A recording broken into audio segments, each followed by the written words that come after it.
specialist, and this week's tip of the week is on cleaning up your squat a little bit. Some of the common things that we'll run into with squats, especially back squats or things like that, when you're working with athletes who are lifting heavier, maybe powerlifting competitors, etc., is dealing with small aches and pains in the back, the hips, etc., upper back. And there's just some things that I found that have worked for me and a few of my clients that are just quick tips that might clean up some of those areas for you. First thing we're going to talk about today is abdominal bracing and neutral spine through the low back. One of the things I found early on is that as I squatted more frequently and heavier weight, I started to deal with some issues in the low back. And I was finding that I was able to have a really good arch through the movement as far as not going into a rounded position, especially in other exercises like deadlifts, but in squats I was hyperextending and finding some pain there. So learning how to brace through this midsection is important to make sure you're truly neutral, not hyperextended or flexed.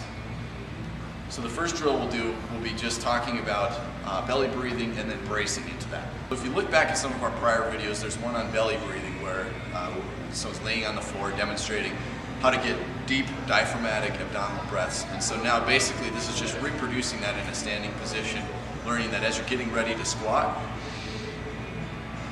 you're breathing in, you're using diaphragmatic breathing to fill the abdominal cavity, and you're bracing into that. So it's like a ball of air down here instead of tightening up like this, chest breath, arch too hard, bracing here, and then even palpating a little bit to make sure that you're really firmed up through this whole midsection.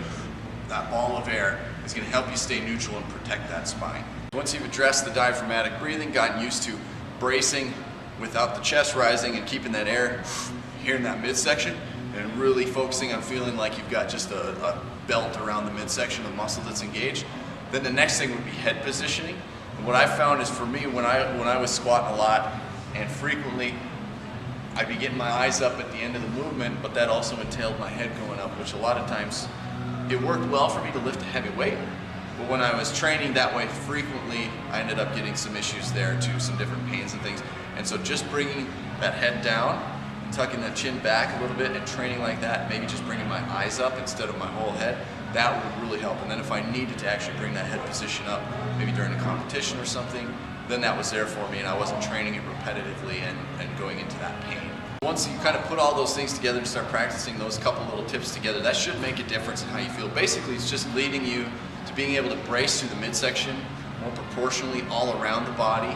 And it's also leading to having a better neutral spine position, which is always going to be a positive thing as far as longevity of lifting and things like that. So one of my favorite ways to teach that is for an athlete who back squats a lot or something like that and is running into pain there. I like to teach it using a Zercher squat, where you're holding a bar in the crook of the elbows right here. And then basically it allows you to kind of take some of that upper back tension out in the same way.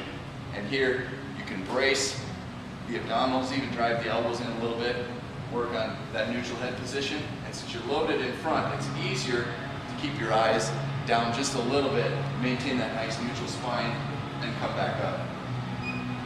So give that a shot. Let me know what you think, and thanks for watching.